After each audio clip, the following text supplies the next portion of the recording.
बिस्मिल्लाहिर्रहमानिर्रहीम। अस्सलाम वालेकुम नाज़रीन, मैं हूं आपका मेज़बान कामरान इजाज़।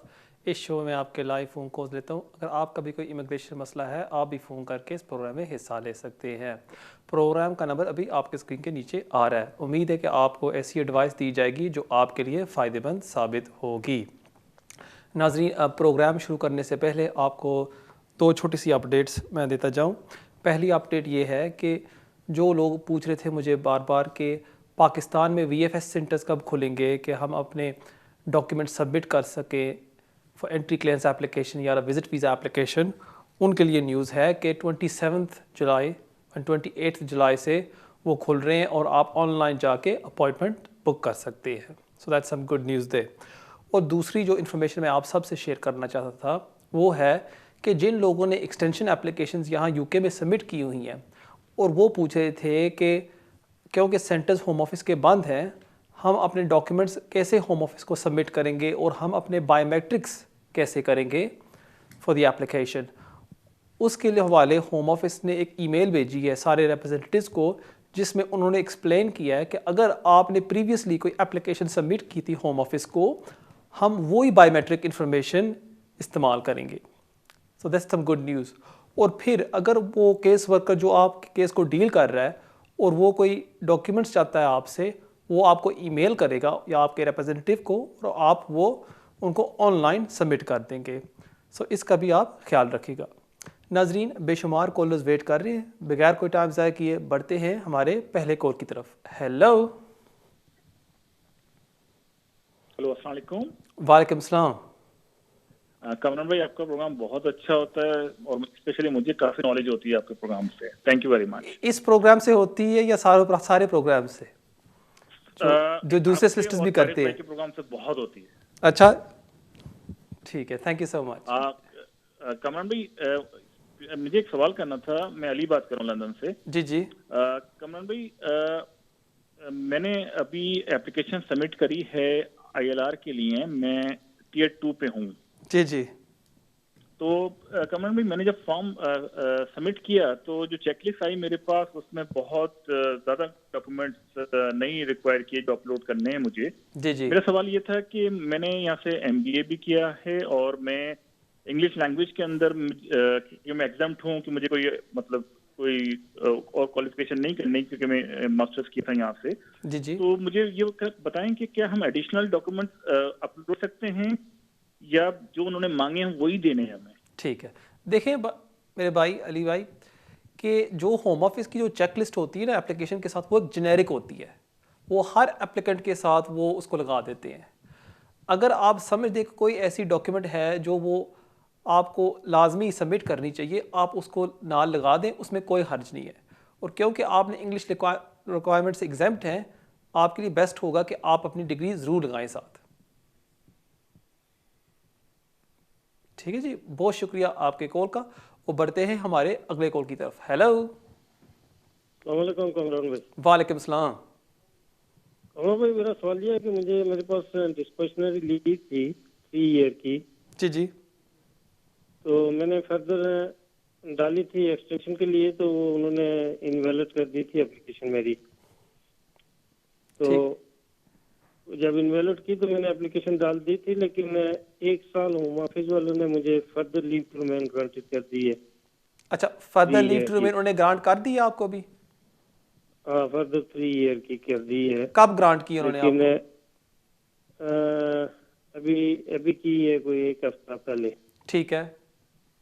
वो 1 साल मेरी एप्लीकेशन पेंडिंग थी होम ऑफिस में। जी जी तो अब मेरा क्वेश्चन ये है कि मेरे 2021 में मार्च में 6 ईयर पूरे हो रहे हैं, लेकिन ये जो गैप आ गया था बीच में, ये कंसिडर होगा या नहीं होगा? ये ठीक है। मुझे जरा बता दें प्लीज। देखें, जो मैंने आपको पिछली दफ़ा भी बताया था वो आपने अभी किया है। आपने अपनी सब्जेक्ट एक्सेस रिक्वेस्ट रिपोर्ट मंगवाई है होम ऑफिस से या नहीं? लगता है कॉलर हमारे साथ नहीं है। देखें, अगर आपने with in 10 days home office को फ़ीस भर दी थी, आपकी एप्लीकेशन वैलिड है और आपके जो लीव है वो एक्सटेंड होगी 3C के तहत। अब बेस्ट चीज़ क्या होगी कि ILR एप्लीकेशन सबमिट करने से पहले आप अपनी फ़ाइल होम ऑफिस से मंगा लें। उसमें सारा डेटा होगा जिसमें आप चेक कर सकते हैं कि वाकई उसमें कोई ब्रेक हुई थी या नहीं। और अगर आप समझते हैं कि उसमें होम ऑफिस ने कोई गलती की है, आप होम ऑफिस को लिख के उसको चैलेंज भी कर सकते हैं। इसलिए मेरी एडवाइस आपसे ये होगी कि फ़ौरी तौर से आप अपनी फ़ाइल होम ऑफिस से मंगा लें। बहुत शुक्रिया आपके कॉल का और बढ़ते हैं हमारे अगले कॉल की तरफ। Hello hello, you're live on air। Okay, thank you. Hello, you're live on air। जी फरमाइए। Oh, hi, कैसे ठीक हो? जी शुक्र अल्लाह। मैं भाईजान आपसे जेनेरिक एडवाइस जानी। मेरे husband को स्पाउस बेस पे वीज़ा लगा है 2.5 years का। और जज ने जो अपील अलाउ करी थी तो उन्होंने बोला था वो इसको 5 year पर रूट पर डालेंगे, पर जब उन्होंने होम ऑफिस ने अभी अपनी घर भेजा तो वो उन्होंने 10 साल के रूट पर डाले हैं। अच्छा। हम स्विच करना चाहते हैं कि प्रोसीजर कितना का कॉस्ट लग जाता है। ये मैं आपसे बात ठीक है। पूछना थी कि जो प्रोसीजर स्विच कर सकते हैं ਅਸੀਂ। जी जी, मेरा सवाल आपसे See what happens. We went to Southern Ireland back in 2015 and we stayed there a year. ਤਾਂ ਫਿਰ ਅਸੀਂ ਉੱਥੇ ਮੇਰੇ husband ਨੂੰ 5 years ਮਿਲਿਆ ਸੀਗਾ visa I understand. Southern Ireland 'ਚ। ਤਾਂ ਠੀਕ ਪਰ ਹੈ। ਅਸੀਂ ਫਿਰ ਇੱਥੇ ਆ ਗਏ ਸੀ ਤਾਂ ਫਿਰ ਜਿੱਦਾਂ ਉਹਨਾਂ ਨੇ ਵੀਜ਼ਾ ਉਹਨਾਂ ਨੂੰ ਦਿੱਤਾ ਸੀਗਾ ਮੇਰੇ husband ਨੂੰ ਭੈਣ ਜੀ, ਜਿੰਨਾ ਉਹਨਾਂ ਦੇ ਉਹ ਮੈਂ ਸਮਝ ਗਿਆ। ਸੌਰੀ ਮੈਂ ਇਹ ਪੁੱਛਣਾ ਸੀ ਭੈਣ ਜੀ ਤੁਹਾਨੂੰ ਕਿ ਜਦੋਂ ਜੀ। ਜੱਜ ਨੇ ਫੈਸਲਾ ਤੁਹਾਨੂੰ ਦਿੱਤਾ ਹੈ ਉਹਦੀ ਕਾਪੀ, ਉਹਦੇ ਵਿੱਚ ਲਿਖਿਆ ਕਿ 5 year ਰੂਟ ਤੇ ਮੈਂ ਗ੍ਰਾਂਟ ਕਰ ਰਹਾ ਜਾਂ ਉਹਨੇ ਲਿਖਿਆ ਕਿ ਮੈਂ ਹਿਊਮਨ ਰਾਈਟਸ ਗਰਾਊਂਡਸ ਤੇ ਗ੍ਰਾਂਟ ਕਰ ਰਿਹਾ ਜਾਂ ਮੈਂ 10 year ਰੂਟ ਤੇ ਗ੍ਰਾਂਟ ਕਰ ਰਿਹਾ? ਨਹੀਂ ਇਦਾਂ ਨਹੀਂ ਉਹਨਾਂ ਨੇ ਲਿਖਿਆ ਨਹੀਂ ਇਦਾਂ 5 years ਤੇ ਨਹੀਂ ਲਿਖਿਆ 10 years ਤੇ ਲਿਖਿਆ ਤੇ ਸਪਾਊਸ ਤੇ ਲਿਖਿਆ ਹੈ ਸਪਾਊਸ ਕਰਕੇ ਮੇਰੇ अर्निंग्स husband ਨੇ ਦੂਜੇ ਇੰਗਲਿਸ਼ ठीक है, ਕੋਰਸ ਵੀ ਕਰਿਆ मैं समझ गया। ਉਸ ਤੇ ਬੇਸ ਤੇ ਐਪਲੀਕੇਸ਼ਨ ਅਸੀਂ ਡਾਲੀ ਸੀਗੀ। ਮੈਂ ਸਮਝ ਗਿਆ। ਬਹੁਤ ਸ਼ੁਕਰੀਆ ਤੁਹਾਡੇ ਕੋਲ ਦਾ। ਅਗਰ ਜੱਜ ਨੇ ਕਿਹਾ ਸੀ ਕਿ ਮੈਂ 5 year ਰੂਟ ਤੇ ਗ੍ਰਾਂਟ ਕਰ ਰਿਹਾ ਔਰ ਤੁਸੀਂ ਸਮਝਦੇ ਹੋ ਕਿ ਹੋਮ ਆਫਿਸ ਨੇ ਗਲਤ ਕੀਤਾ ਹੈ, ਉਹਨਾਂ ਨੇ 10 year ਰੂਟ ਤੇ ਗ੍ਰਾਂਟ ਕਰਤਾ ਹੈ, ਪਹਿਲੀ ਗੱਲ ਤੇ ਕਿ ਤੁਸੀਂ ਹੋਮ ਆਫਿਸ ਨੂੰ ਚੈਲੰਜ ਕਰ ਸਕਦੇ ਹੋ ਕਿ ਤੁਸੀਂ ਸਹੀ ਤਰ੍ਹਾਂ ਡਿਸੀਜਨ ਨੂੰ ਇੰਪਲੀਮੈਂਟ ਨਹੀਂ ਕੀਤਾ। ਪਹਿਲੀ ਗੱਲ ਤੇ ਇਹ ਤੁਸੀਂ ਕਰ ਸਕਦੇ ਹੋ। ਜੋ ਦੂਸਰਾ ਸਵਾਲ ਤੁਸੀਂ ਮੈਨੂੰ ਪੁੱਛਿਆ ਹੈ ਕਿ ਤੁਹਾਡੇ ਹਸਬੰਡ ਨੂੰ ਉਹਨਾਂ ਨੇ ਗ੍ਰਾਂਟ ਕੀਤਾ ਹੈ 10 year ਰੂਟ ਤੇ, ਤੁਸੀਂ ਉਹਨੂੰ ਸਵਿਚ ਕਰ ਸਕਦੇ ਹੋ ਟੂ ਦ 5 year ਰੂਟ? ਹਾਂਜੀ, ਕਿਉਂਕਿ ਤੁਸੀਂ ਇੱਕ ਬ੍ਰਿਟਿਸ਼ ਸਿਟੀਜ਼ਨ ਹੋ। ਅਗਰ ਤੁਸੀਂ ਦੋਨੋਂ ਆਪਸ ਵਿੱਚ ਦਿਖਾ ਸਕਦੇ ਹੋ ਕਿ ਤੁਸੀਂ 18,600 ਕਮਾ ਰਹੇ ਹੋ ਔਰ ਤੁਹਾਡੇ ਹਸਬੰਡ ਇੰਗਲਿਸ਼ ਟੈਸਟ ਪਾਸ ਕਰ ਸਕਦੇ ਨੇ, ਫਿਰ ਤੁਹਾਡੇ ਹਸਬੰਡ ਅਪਲਾਈ ਕਰ ਸਕਦੇ ਨੇ to switch from the 10 year route to the 5 year route. ਉਮੀਦ ਹੈ ਤੁਹਾਨੂੰ ਤੁਹਾਡੇ ਸਵਾਲ ਦਾ ਜਵਾਬ ਮਿਲ ਗਿਆ ਹੋਵੇਗਾ। ਬਹੁਤ ਸ਼ੁਕਰੀਆ ਤੁਹਾਡੇ ਕੋਲ ਦਾ। ਨਾਜ਼ਰੀਨ, बढ़ते हैं साढ़े अगले कॉल तरफ। हेलो हेलो, अस्सलाम वालेकुम। वालेकुम सलाम। जी, मैंने क्वेश्चन था कि मेरी 2 साल के लिए वो ब्रिटिश नेशनल है और अब वो वहाँ से मूव हुई है इधर यूके में। ठीक है। हेलो जी जी, मैं सुन रहा हूँ। जी जी जी जी जी, विजिट से आया था और अभी सॉरी, लगता है आपकी लाइन में थोड़ा सा इशू आ रहा है, ज़रा आप दोबारा कोशिश करें प्लीज़। हेलो हेलो, हाँ जी जी, आप कह रहे थे कि शुरू करें दोबारा आपका सवाल। जी जी, मेरी सिस्टर फ्रांस में रही हैं 2 साल लेकिन वो ब्रिटिश नेशनल हैं। ठीक है। अब वो यूके में आई हैं और मैं यूके में एज ए विजिटर आया हूँ। ठीक है। तो मेरा अभी 31st तक तो अलो किया है कि उन्होंने स्विच कर सकते हैं। ठीक तो है। क्या मैं एक्सटेंडेड फैमिली मेंबर से मैं कर सकता हूँ 31st से पहले या और 31st के बाद भी इवन कर सकता हूँ उनकी एक्सटेंडेड फैमिली बेस पे? लेकिन इशू यहाँ ये आता है कि आप आपके सिस्टर के साथ रहे थे फ्रांस में या नहीं? जी, फ्रांस में मैं नहीं रहा, नहीं रहा। पाकिस्तान में रहा। ठीक है, मैं समझ गया। बहुत शुक्रिया आपकी कॉल का। क्योंकि आप अपने सिस्टर के साथ फ्रांस में नहीं रहे, फिर आप सुरेंद्र सिंह रूट इस्तेमाल नहीं कर सकते। अभी आपके पास वीज़ा है क्योंकि कोरोना वायरस की वजह से वो होम ऑफिस एक्सटेंशन दे रही है एप्लीकेंट्स को। आप एक सलिसिटर को मिल लें और आप देख सकते हैं कि आपके लिए कौन सा बेस्ट ऑप्शन होगा। लेकिन अगर आप समझ रहे कि आप सुरेंद्र सिंह रूट इस्तेमाल करना चाहते हैं, वो मेरे ख्याल में आप नहीं कर सकते क्योंकि आप अपने सिस्टर के साथ नहीं रहे इन फ्रांस, या उन्होंने आपको फ्रांस का रेजिडेंस कार्ड नहीं इशू किया। अगर उन्होंने किया होता फिर आप यहाँ यूके में Surendra Singh route application submit कर सकते थे। बहुत शुक्रिया आपके कॉल का और बढ़ते हैं हमारे अगले कॉल की तरफ। Hello hello, you live on air. Hello hello जी, फरमाइए। जी जी, अस्सलाम वालेकुम। वालेकुम सलाम। जी, मेरा एक छोटा सा क्वेश्चन है जी जी कि मैंने पूछना है कि जो 7 ईयर बेस पे अभी एप्लीकेशन हो रही है जी जी आजकल जी, तो इसका कितना टाइम ले रहे हैं जो आपका? ठीक है, आपने एप्लीकेशन कब सबमिट की थी? 2 वीक हो गए हैं। 2 वीक हो गए। ठीक है, बहुत शुक्रिया आपके कॉल का। हमेशा होम ऑफिस की पॉलिसी होती है कि वो हर एप्लीकेशन को 6 माह में कंसिडर करती है, 6 माह में। अब क्योंकि ये पैंडेमिक आ गया है, इसमें थोड़ी सी डिले भी हो सकती है। मैं सब क्लाइंट्स को, व्यूअर्स को यही कहूँगा कि आप जब भी कोई एप्लीकेशन सबमिट करें आजकल, आप एक अंदाज़ा लगा लें कि 8 तो 9 महीने भी लग सकते हैं। शायद जल्दी हो जाए, लेकिन अगर 6 माह से ज़्यादा भी हो जाते हैं, आप परेशान ना हो। एंड 8 to 9 मंथ्स आप अपने जहन में रख लें। उम्मीद है आपको आपके सवाल का जवाब मिल गया होगा। बहुत शुक्रिया आपके कॉल का और बढ़ते हैं हमारे अगले कॉल की तरफ। Hello hello, you live on air. जी फरमाइए। हेलो, अस्सलाम वालेकुम। वालेकुम सलाम। सर, मुझे 2 क्वेश्चन पूछने हैं। एक तो मुझे ये पूछना है, मेरे एक कजन है, उनके 10 ईयर पेरेंट रूट पे हैं, तो उन्होंने सेकंड टाइम एक्सटेंशन के लिए अप्लाई करना है, तो वो उसका फॉर्म कौन सा होगा, एक तो ये मुझे बता दें। और मेरा एक क्वेश्चन और है कि अभी उनके घर में एक बेबी की भी आमद हुई है अभी परसों 2 दिन पहले, तो अभी उसका तो कोई बर्थ सर्टिफिकेट भी नहीं बना, तो क्या उसका भी उस फॉर्म में मेंशन करना होगा कि नहीं, क्योंकि बर्थ सर्टिफिकेट तो भी बनने में टाइम लगेगा। तो ये प्लीज मुझे इसका बता दें। ठीक है, बहुत शुक्रिया आपकी कॉल का। जो पहला सवाल आपने मुझे पूछा कि फॉर्म कौन सा होगा, वो डिपेंड करता है कि कौन से रूट पर उन्होंने ग्रांट किया था। आपने मुझे बताया कि 10 ईयर रूट पर उन्होंने को ग्रांट किया गया था। हो सकता है कि आपका एप्लीकेशन हो FLRO, FLRHRO, FLRFP। बेस्ट चीज़ क्या होगी कि अगर आपको अपने कोई करीबी सॉलिसिटर को मिल लें, वो आपको गाइड कर सकता है, आपके डॉक्यूमेंट्री एविडेंस चेक करके वो आपको बता सकता है कि आपने कौन सा एप्लीकेशन सबमिट करना है। ये तो पहली बात होगी। जो दूसरा सवाल आपने मुझे पूछा है कि आपके कज़न के घर एक बेबी हुआ है, फर्स्टली कॉन्ग्रेचुलेशंस टू देम। और अगर अपने वो बच्चे को एज ए डिपेंडेंट लगाना चाहते हैं साथ, वो कर सकते हैं। लेकिन अगर उनके पास अभी पैसे नहीं हैं, वो बच्चे की जो स्टेटस है वो बाद में भी अप्लाई कर सकते हैं और उसको भी in the same line as the parents visa grant किया जाएगा।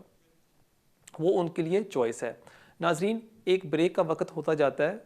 जाने से पहले मैं आपको अपना ईमेल एड्रेस देता जाऊं, जो अभी आपके स्क्रीन के ऊपर आ रहा होगा, keijaz@me.com।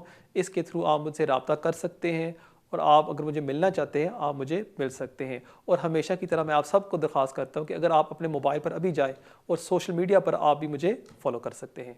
नाजरीन, कहीं नहीं जाना, मिलते हैं ब्रेक के बाद। नाजरीन, वेलकम बैक। बढ़ते हैं हमारे अगले कॉल की तरफ। Hello hello, you live on air. जी फरमाइए। Hello hello, you live on air. Hello, good evening sir. Good evening. Hello, good evening sir. Good evening जी। Feel free to ask your sir, मेरे question. 2 question है। जी जी पहला question ये है कि मैंने मेरी हेयरिंग थी, आज 28 डेज हो गए, वर्किंग डेज, जी जी। एंड अभी तक मुझे कोई जवाब नहीं आया। अच्छा, एंड कितना टाइम लगेगा, एक तो मेरा ये सवाल है। ठीक है। और एक दूसरा ये सवाल है, मुझे होम ऑफिस की वेबसाइट चाहिए जिसमें आपने कहा था कि आप खुद ट्रैक करके पता कर सकते हैं कि आपके पेपर वर्क कहाँ पहुंचे हैं। ठीक है, ठीक है। और कोई सवाल आपका? लगता है लाइन ड्रॉप हो गई है। देखिए, जो पहला सवाल आपने मुझे पूछा है कि 20 डेज हो गए हैं आपके हियरिंग हुए और आपको कोई जवाब अभी तक नहीं मिला, ये डिपेंड करता है कि कितना वर्कलोड आप जो जिस जज आपके केस को डील कर रहा है। कोई जजेस होते हैं वो आपको 1 वीक में भी फैसला देते हैं, कोई जजेस होते हैं 3 दिन में आपको फैसला मिल जाता है। लेकिन आजकल क्योंकि पैंडेमिक की वजह से काफ़ी डिलेज़ हैं, डिसीजंस आ रही हैं विदिन 4 to 6 वीक्स, कोई सिनारियोज़ में 8 वीक्स भी लग रहे हैं। सो इसलिए अगर आप 1 महीना और वेट कर लें, अगर आपको जवाब नहीं आता फिर आप ट्राइब्यूनल सर्विस को फ़ोन करके भी पूछ सकते हैं कि इतने दिन हो गए हैं, मुझे मेरा डिसीजन नहीं मिला, प्लीज़ मुझे फॉरवर्ड करें, और वो आपको अपडेट कर सकते हैं। जो दूसरा सवाल आपने मुझे पूछा था कि चंद हफ्ते पहले मैंने आप सबको बताया था कि अब सारी अपील्स ऑनलाइन हो रही हैं और वहाँ आप ट्रैक कर सकते हैं कि आपका अपील कहाँ तक पहुँचा है, अगर होम ऑफिस ने जवाब दिया है, और वो भी आप सब कुछ ऑनलाइन चेक कर सकते हैं। अगर आपने सलिसिटर को इस्तेमाल किया था फिर आप सलिसिटर को पूछ सकते हैं कि उनके पास एक लॉगिन होगा जिसमें वो आपको बता सकते हैं। अगर आपने खुद as a litigant in person आपने अप्लाई किया था, फिर आप अगर जाएं इमिग्रेशन अपील्स ऑनलाइन अगर आप गूगल में डाल दें, वहाँ आप गवर्नमेंट की वेबसाइट में जाके अपना अकाउंट बना सकते हैं और वहाँ फिर आप देख सकते हैं आपका केस कहाँ तक पहुँचा है। बहुत शुक्रिया आपके कॉल का, और बढ़ते हैं हमारे अगले कॉल की तरफ। हेलो। अस्सलाम वालेकुम। वालेकुम सलाम। सर मुझे ILR के बारे में क्वेश्चन करना है। जी जी। मेरी वाइफ अभी वो 5 साल के रूट पे, 5 साल उसके पूरे होने वाले हैं, कपल ऑफ मंथ्स, लेकिन उसके 10 साल भी पूरे होने वाले हैं। तो प्लीज़ मुझे ये बता दें कि जो मोस्ट अप्रोप्रिएट और एफिशिएंट वे कौन सा है, 5 साल के लिए मैं जाऊं उनके ILR के लिए या 10 साल के लिए जाऊं। और दूसरी बात ये कि क्या हम विंडो पे जा सकते हैं ILR के लिए या नहीं। Thank you very much. जो अभी रूट आपकी वाइफ पर है, वो कौन से रूट पर उन्होंने वीज़ा दिया हुआ है 5 ईयर्स का? Spouse visa. स्पाउस वीज़ा, ठीक है, मैं समझ गया। बहुत शुक्रिया आपके कॉल का। अगर आपकी वाइफ ने 5 रूट्स कंप्लीट कर लिए हैं ऑन द स्पाउस रूट, फिर आपको वेट करने की कोई ज़रूरत नहीं है, आप फौरी तौर पर अप्लाई कर सकते हैं। अगर आप समझते हैं कि नहीं, आप थोड़ा टाइम वेट करना चाहते हैं और अगर आपके पास भी पैसे नहीं है फॉर एग्जांपल, फिर आप वेट भी कर सकते हैं, और जब आपकी वाइफ के 10 ईयर्स पूरे हो जाते हैं आप उस टाइम भी अप्लाई कर सकते हैं। बट इन माई ओपिनियन, अगर आपकी वाइफ को under the partner route visa grant किया गया था 2.5 साल पहले और अब उनके 5 साल पूरे हो गए हैं, there is no need to wait, आप फौरी तौर पर अप्लाई कर लें। जो दूसरा सवाल आपने मुझसे पूछा था कि अब विंडो सर्विस पर कर सकते हैं या नहीं, at the moment window service अभी अवेलेबल नहीं है। It's just a normal service जिसमें वो कह रहे हैं कि home office with in 3 to 6 months में वो आपको डिसीजन दे देंगे। अब अगर आप वेट करना चाहते हैं आप वेट कर सकते हैं, बट मेरे ख्याल में और सब व्यूअर्स को मैं ये कहूँगा कि जितना जल्दी हो सके आप अपनी एप्लीकेशन को सबमिट कर दें। मुझे पता है कि काफ़ी व्यूअर्स यहाँ भी वेट कर रहे हैं कि विंडो सर्विस खुलेगी, हम 24 आवर्स में डिसीजन ले लेंगे, लेकिन इसमें हमें कोई पता नहीं है कि कब वो खुलेगी। हो सकता है 3-4 माह में वो विंडो सर्विस खोलें और फिर उसमें भी बैकलॉग हो सकती है। इसलिए बेहतर है कि अगर आप नॉर्मल ट्रैक में अगर एप्लीकेशन आज सबमिट करते हैं, विद इन 4 to 5 मंथ्स हो सकता है कि आपको जवाब मिल जाए, और इसमें आपके पैसे भी 800 पाउंड जो लेते हैं विंडो सर्विस के लिए वो भी आपके बच जाएंगे। अब बहुत शुक्रिया आपके कॉल का, और बढ़ते हैं हमारे अगले कॉल की तरफ। हेलो। हेलो, अस्सलाम वालेकुम। वालेकुम सलाम। सर कौन? Hello sir.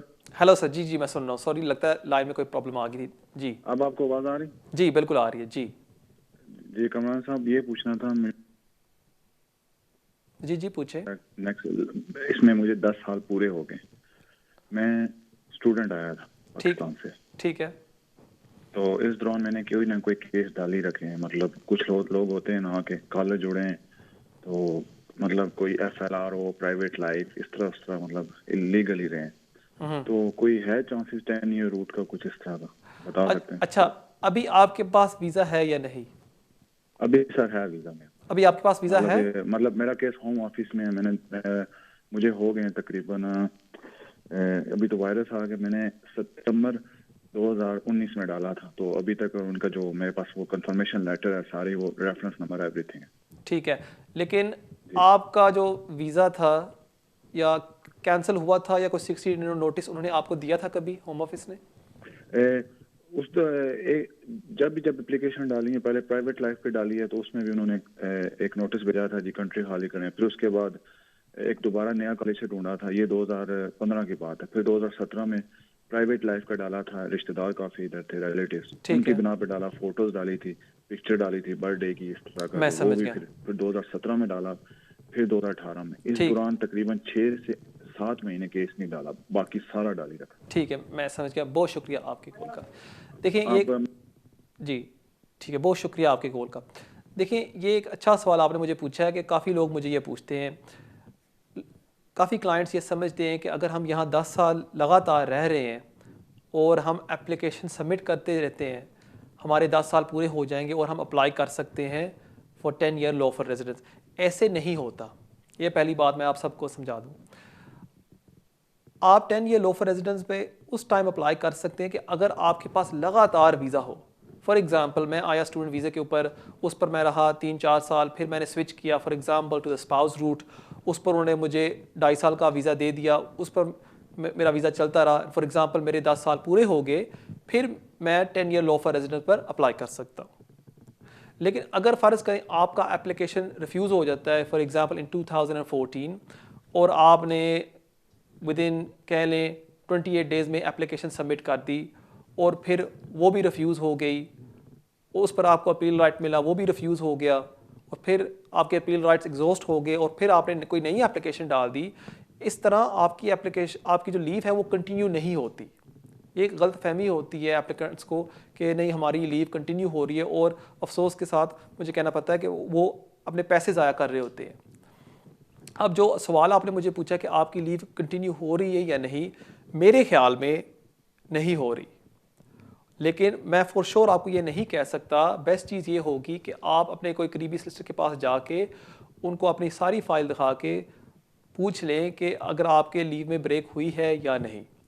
क्योंकि जब पिछले साल एक केस निकला था जिसका नाम है अहमद केस, उसमें जजेस ने कहा था कि फ़र्ज़ करें आप with in 14 days application submit कर देते हैं, ठीक है कि आपकी लीव 3C के तहत कंटिन्यू हो रही है, लेकिन इसका ये मतलब नहीं है कि आप 10 ईयर लॉ फॉर रेजिडेंस के हकदार हो जाते हैं। कि उसमें 2 सेपरेट रिक्वायरमेंट्स हैं कि एक तो होता है कि आपने with in 14 days application submit कर दी, और दूसरा कि आपकी जो लीव है वो कंटिन्यू हो रही है।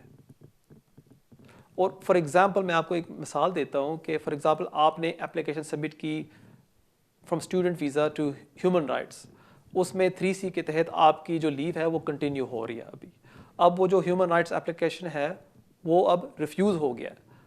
अब रूल्स क्या कहते हैं कि यहाँ कि क्योंकि आपकी जो एप्लीकेशन है ह्यूमन राइट्स की वो रिफ्यूज़ होगी, चाहे वो 8-9 माह पेंडिंग थी, क्योंकि वो रिफ्यूज़ हो गई है, अब वो जो 8-9 मंथ्स जो टाइम पीरियड है वो आपका अनलॉफुल कहलाता है, और इस वजह से आपके लीव में अब ब्रेक हो गई है। इसलिए जो लोग अभी ये प्रोग्राम देख रहे हैं और वो सोच रहे हैं कि लॉ फॉर रेजिडेंस पर वो एप्लीकेशन सबमिट करना चाहते हैं, मैं आप सबको यही गुजारिश करूंगा कि आप अपने करीबी सिस्टर के पास जाके अपनी फ़ाइल चेक करा लें और फिर ही आप एप्लीकेशन सबमिट करें। बहुत शुक्रिया आपके कॉल का, और बढ़ते हैं हमारे अगले कॉल की तरफ। हेलो हेलो हेलो जी, आप फरमाइए, आप लाइव ऑन एयर हैं। ओके, देखिए मेरा नाम संदीप है, मैं साउथ लंदन से बात कर रहा हूँ। मेरे 2 क्वेश्चन आपसे। जी जी, hello, can you hear me? I can hear you loud and clear जी। Okay okay, so first question है, मेरी फ्रेंड है इंडिया में, she is 37 and she is divorcee, no kids, और अगर उसको यूके में आके सेटल होना हो तो उसके लिए क्या प्रोसीजर है, और अगर वो वीज़ा, किस वीज़ा के अंदर वो आ सकती है, आके काम कर सकती है, उसके बारे में मुझे पूछना है। और दूसरा मुझे ये पूछना है, मैं और मेरी वाइफ, हमारे पास में यहाँ खुद का अपना घर है लंदन में, और मेरी wife she is a nurse and I am doing working as a chef as well in London from last 15 years. Okay, तो अगर हमें मुझे और मेरी वाइफ को, मेरी नीस को अडॉप्ट करना है जो कि इंडिया में है 6-7, तो वो हम उसको कैसे अडॉप्ट कर सकते हैं, ठीक है। उसके बारे में। और अगर हम उसको अडॉप्ट कर सकते हैं तो क्या हम स्टिल एलिजिबल हैं यूके में, अगर वो आती है हमारी नीस हमारे पास में हमेशा के लिए रहने के लिए, तो हमें यूके जो चाइल्ड बेनिफिट है वो भी मिल पाएगा, नहीं मिल पाएगा? ठीक है, मैं समझ गया। या हम उसको अडॉप्ट कर सकते हैं, नहीं कर ठीक है। सकते? अगर कर सकते हो तो उसके लिए क्या कंडीशंस है, क्या रूल्स है, क्या सब कुछ? ठीक है, मैं समझ गया। बहुत जी, ये शुक्रिया 2 आपके कॉल का। Okay, thank you. जो पहला सवाल आपने मुझे पूछा है कि आपकी फ्रेंड है और यहाँ सेटल होना चाहती हैं, अब I can't give one answer. बेशुमार रूट्स हैं जो आपकी जो फ्रेंड है वो इस्तेमाल कर सकती हैं। फॉर एग्जांपल, अगर she is in a relationship with someone, वो मैरिज वीज़े पर आ सकती हैं। अगर वो यहाँ बिज़नेस वीज़े पर आना चाहती हैं, she can come on a startup visa, on a innovative visa. बेशुमार रूट्स हैं जो वो इस्तेमाल कर सकती हैं। सो अगेन, बेस्ट चीज़ क्या होगी कि अगर आप या आपके जो फ्रेंड है वो इंडिया में, अगर वो एक सलिसिटर को कंसल्ट कर लें और वो अपनी सारी सूरत हाल सलिसिटर को बता दें कि ये चीज़ें हैं and which route will be best for me, फिर वो एडवाइस कर सकता है। So because unlimited number of categories. जो दूसरा सवाल आपने मुझे पूछा है कि आप अपनी नीस को अडॉप्ट करना चाहते हैं, वो इतना स्ट्रेट फॉरवर्ड नहीं होता कि आप बस कह दें कि मैं अपनी नीस को अडॉप्ट करना चाहता हूँ। आपको एक चाइल्ड अडॉप्शन एजेंसी को इन्वॉल्व करना पड़ता है और वो फिर इन्वेस्टिगेट करते हैं with an adoption agency in India, और वो देखते हैं कि पेरेंट्स क्यों नहीं देखभाल कर सकते जो बच्ची है, और वो अपनी रिपोर्ट बना के फिर वो यहाँ पेश होती है यहाँ यूके में, और फिर वो डिसाइड किया जाता है कि ये adoption can it take place और not. So my best advice for you will be, अगर आप सोच रहे हैं कि आप अपनी नीस को अडॉप्ट करना चाहते हैं, contact the local child adoption agency. बहुत शुक्रिया आपके कॉल का, और बढ़ते हैं हमारे अगले कॉल की तरफ। Hello your live on air. Hello जी, फरमाइए। जी सर हमने 2009 में फैमिली हमने पूरा केस लगाया था, 2 बच्चे और मैं, हस्बैंड और वाइफ ने। सॉरी, कौन से साल में? 2009 में लगाया था ये केस। ठीक है। तो 2012 में हमको फैमिली को पूरी को लीव टू रिमेन उन्होंने भी दिया। ठीक है। 3 साल के लिए पहले दिया। जी। तो 15 में फिर हमने रिन्यू किया। ठीक है। तो 18 में हमको इंडेफिनिट मिल गया। ठीक है। तो अभी हमको शायद मालूम पड़ा है कि हम 10 साल के बाद इंडेफिनिट के लिए अप्लाई कर सकते हैं। वो 10 साल के केस में हम जाते हैं कि जहाँ हम पहले भी कर सकते हैं, जैसे इंडेफिनिट हमको 18 में मिल गया। तो ये मालूम करना था कि हम किस केस में जाते हैं, और अगर ऐसा हो तो जो 10 साल है वो 2009 से शुरू होने चाहिए जब हमने केस लगाया था। ठीक है, मैं समझ गया। बहुत शुक्रिया आपके कॉल का। आपने जो सवाल मुझे पूछा है कि आप मेरे ख्याल में नेशनलिटी के लिए अप्लाई करना चाहते हैं, और आप मुझे पूछ रहे हैं कि गुड कैरेक्टर रिक्वायरमेंट के हवाले से। अब यहाँ देखें कि जब भी आप अप्लाई करते हैं नेशनलिटी के लिए, आपको साबित करना होता है कि आपके पास 10 years कंटिन्यूस लीव थी। सो फॉर एग्जांपल, अगर आज मैं अप्लाई करता हूँ जो है 2020, मुझे साबित करना होगा फ्रॉम जुलाई 2010 तो लेके आज जुलाई 2020 मेरे पास 10 years लॉफुल रेजिडेंस थी। That's number 1। आपने मुझे बताया है कि आपको वीज़ा मिला था 2012 में, 2012 में।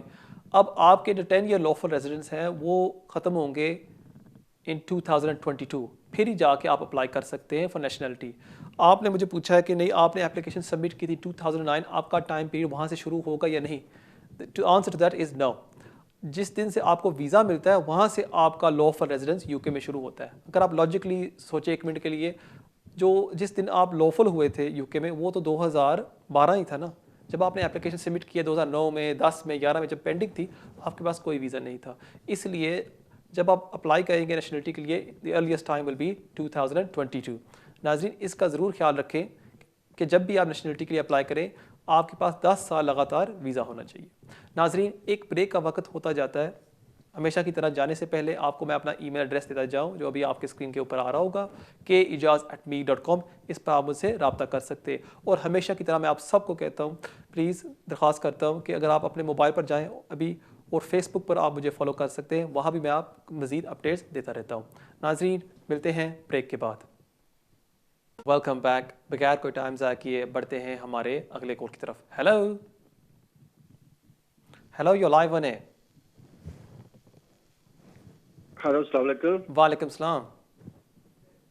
जी मैं कैसे बोल रहा हूँ, तो तारिक साहब, कामरान साहब से बात करनी। तारिक साहब तो थर्सडे शो करते हैं। कामरान। अच्छा ठीक है, फिर जी फरमाइए। सर मेरा सवाल है कि मुझे रेजिडेंसी कार्ड मिला।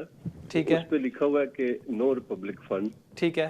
तो इसके बारे में अगर मालूमात चाहिए थी मुझे। आपको कौन से रूट पर वीज़ा मिला है? जी मुझे बच्ची की ब्याह पे वीज़ा मिला था 7 ईयर के। ठीक है, प्राइवेट लाइफ रूट पे। ठीक है। और जो आपकी जो वाइफ है वो काम कर रही हैं या नहीं? नहीं, वाइफ नहीं काम कर रही। ठीक है, आप अभी काम कर रहे हैं? जी मैं काम कर रहा हूँ, प्राइवेट जॉब कर रहा हूँ मैं। तो मेरी बच्ची एक स्पेशल नीड है जो उसकी लुक आफ्टर के लिए जो है ठीक है, वाइफ है जो वो काम नहीं कर सकती, सिर्फ मुझे काम करना पड़ता है। ठीक है, मैं समझ गया। बहुत शुक्रिया आपकी कॉल का। जब आपको वीज़ा मिलता है प्राइवेट लाइफ रूट के ऊपर, होम ऑफिस हमेशा एप्लीकेंट को ग्रांट करती है no recourse to public funds. इसका ये मतलब होता है कि आप बेनिफिट्स के लिए अप्लाई नहीं कर सकते और आपको बेनिफिट्स नहीं मिल सकते। अब रिसेंटली कोर्ट ने एक डिसीजन दी थी जिसमें उन्होंने कहा है कि जो होम ऑफिस की ये पॉलिसी है ये बिल्कुल गलत है। जब होम ऑफिस कोई भी एप्लीकेशन को कंसिडर करे, even for the first time या एक्सटेंशन के लिए भी, उनको कंसिडर करना चाहिए कि एप्लीकेंट को हम बेनिफिट्स दें या ना दें। इसलिए जब भी आप कोई एप्लीकेशन सबमिट करें फॉर एक्सटेंशन या फर्स्ट टाइम, अगर आप समझते हैं कि आपके पास पैसे नहीं हैं या आप डेस्टिट्यूट हो जाएंगे और आप अपने अखराजात पूरे नहीं कर सकते, आप उस एप्लीकेशन में हवाला दें इसका, और हो सकता है होम ऑफिस आपको ग्रांट कर दे रिकोर्स टू पब्लिक फंड्स। अब जो सवाल आपने मुझे पूछा है, आप मेरे ख्याल में सोच रहे होंगे कि आप अप्लाई करना चाहते हैं for recourse to public funds, और आपने मुझे यहाँ बताया है कि आपकी जो बच्ची है वो डिसेबल्ड है और वो काम नहीं कर सकती क्योंकि वो आपके बच्ची को, अब जो आपकी वाइफ है आपकी बच्ची को संभालती रहती है एज अ फुल टाइम।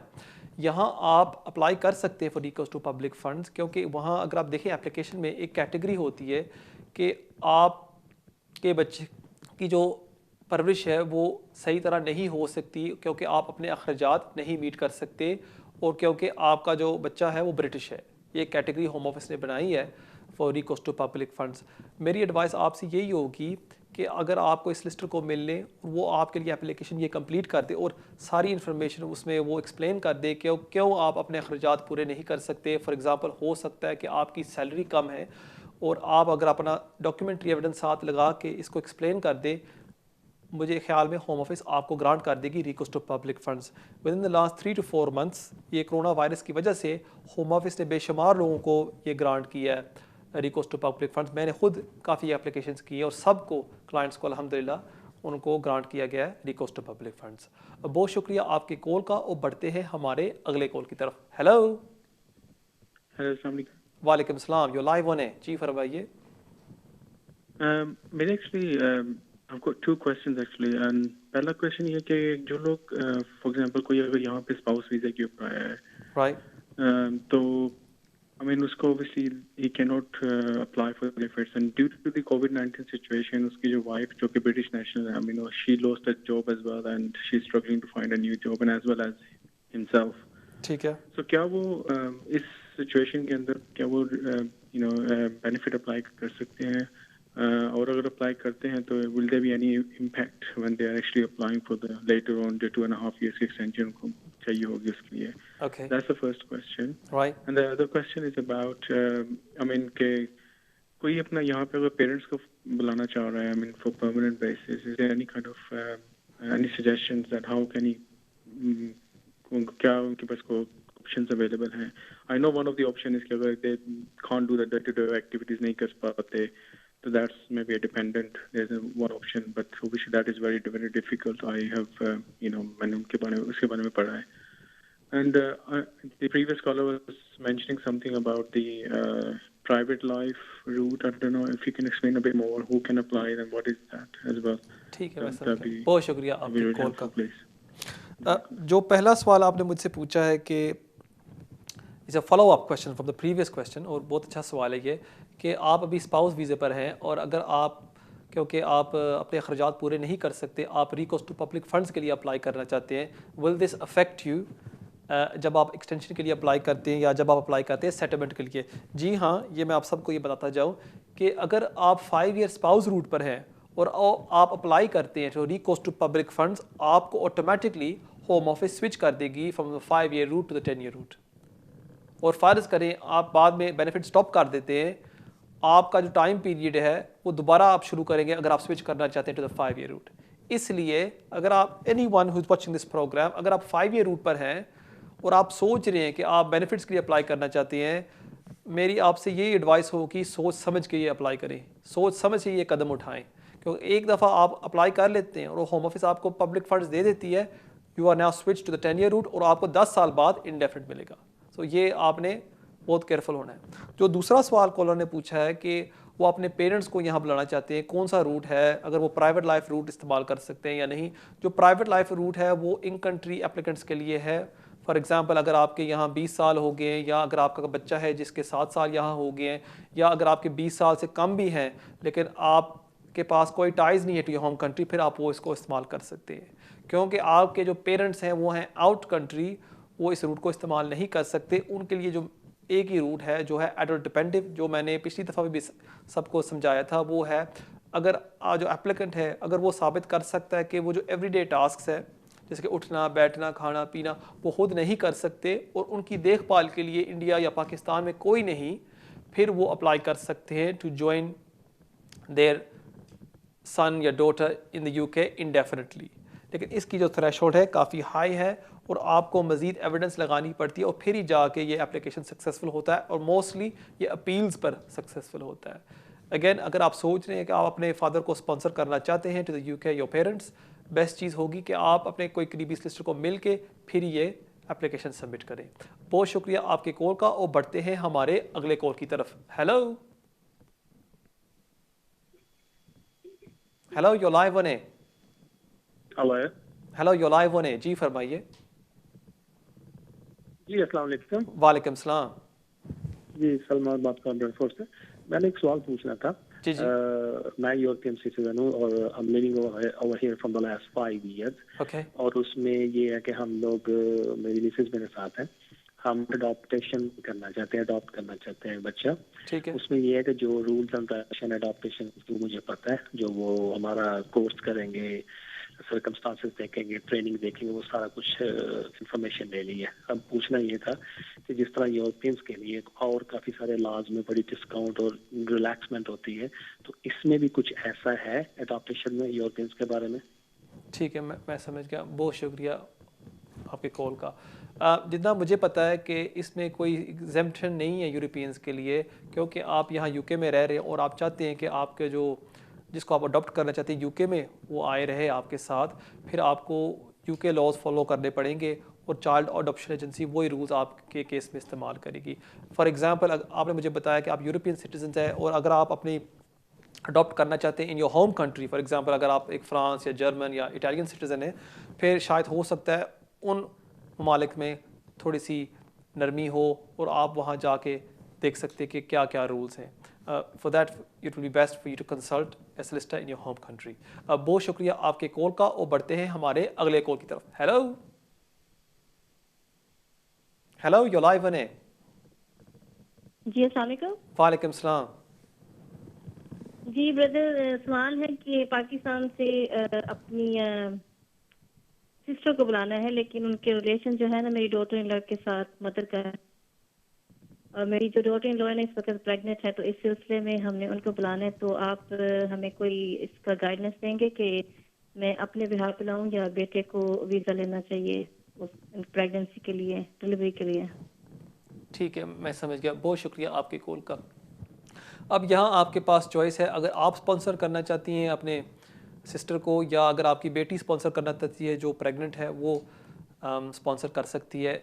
आपकी जो सिस्टर है पाकिस्तान में, वो अप्लाई करेगी as on a visit visa. उसके लिए आपको एज ए स्पॉन्सर साबित करना होगा कि आप उसकी खर्चा उठा सकती हैं, और दूसरा आप उनको रिहाइश दे सकती हैं। ये दो चीज़ें आपने यहाँ सेटिस्फाई करनी होती हैं। और जो एप्लीकेंट है, जो अप्लाई कर रहा होता है for visit visa from Pakistan, India या बांग्लादेश, उनको साबित करना होता है कि उनके पास टाइज़ हैं in the home country, in this scenario Pakistan, और अगर उनको वीज़ा ग्रांट किया जाता है टू द यूके, वो वापस जाएंगे at the end of their visit. उसके लिए आपकी सिस्टर लगा सकती हैं, अगर वो शादीशुदा हैं, फॉर एग्ज़ाम्पल उनकी मैरिज सर्टिफिकेट लगा सकती हैं। अगर उनके बच्चे हैं, उन बच्चों के बर्थ सर्टिफिकेट। अगर वो काम कर रही है, वो अपने पे स्लिप्स लगा सकती हैं। अगर वो एम्प्लॉयर का लेटर भी साथ लगा सकती हैं। अगर वो काम नहीं करती, फॉर एग्जांपल अगर उनके नाम पर ज़मीन है या अगर उनके कोई इनकम आ रही है, वो प्रूफ लगा सकती है, और फिर आप एप्लीकेशन सबमिट कर सकते हैं। और इंशाल्लाह मुझे उम्मीद है कि आपके सिस्टर को वो ग्रांट कर देंगे विजिट वीज़ा। एक और चीज़ भी मैं आपको बताता जाऊँ कि आपने मुझे बताया था कि आपकी जो है डॉटर वो प्रेग्नेंट है, उसका भी आप प्रूफ लगा सकते हैं एप्लीकेशन के साथ, और अगर एक कवर लेटर के साथ आप एक्सप्लेन कर दें, ये काफ़ी बेहतर होगा आपके लिए। बहुत शुक्रिया आपके कॉल का, और बढ़ते हैं हमारे अगले कॉल की तरफ। Hello hello, you live on है। Okay, thank you. Hello, Kamra. जी। Rama here. I have a question for you. I think it's a pretty long question. I came to UK in 2011. Right. Since then, I have been on Tier 2 ICT visa. Okay. I've had no gaps in my visa. So I had first visa in 2011, then 2012 to 13, then 14 to 15, 17 to 18, and now I have visa from 19 to 2021. Okay. I'll be applying for ILR in March 2021. Right. 10-year route, and I repeat, my visa was Tier 2 ICT. I entered in this country on 9th of April 2011. My visa was stamped on 1st of April 2011. So I kind of navigated through that 5-year period, basically, and I didn't have to go through the 5-year period. And there was no cooling off period for me. But right. When I apply for ILR, my question is regarding my wife. Would I have to? Can I apply ILR for her, or would I have to apply some other kind of visa for her? When did your wife? When did your? Since 6th of April 2017, and she's on my dependent visa. So she entered, in 2017. Is that right? Yeah, she entered UK in 2017. ठीक है, मैं समझ गया। बहुत शुक्रिया आपके call का। When you apply for ILR and if you are granted, your wife will then have to switch to the partner route because she hasn't completed 10 years in the UK. She cannot apply in the same time as you. So that's the best option for your wife, to switch over to the partner route. And once she completes 5 years, or for example, she completes 10 years during that period, then she can apply for indefinite leave to remain. Thank you very much for your call. नाज़रीन, ये था हमारा last question for the day. उम्मीद है आपको ये programme पसंद आया होगा। जाने से पहले हमेशा की तरह मैं आपको अपना ईमेल देता जाऊं, जो अभी आपके स्क्रीन के ऊपर आ रहा होगा, kejaz@b.com। इस पर आप मुझे कांटेक्ट कर सकते हैं, और अगर आप मुझे मिलना चाहते हैं एट माय ऑफिस, आप मुझे मिल सकते हैं। हमेशा की तरह मैं आप सब से दरख्वास्त करता हूँ खुसूसी कि अगर आपको ये प्रोग्राम पसंद आया है आज, प्लीज़ आप मुझे फॉलो करें सोशल मीडिया के ऊपर, और इस प्रोग्राम को शेयर करें और लाइक करें। थैंक यू वेरी मच नाज़रीन। इंशाल्लाह ताला अगर ज़िंदगी रही, हमारी मुलाकात होगी अगले हफ्ते इसी टाइम 6 to 7 सिर्फ और सिर्फ वीनस टीवी पर। अस्सलाम वालेकुम।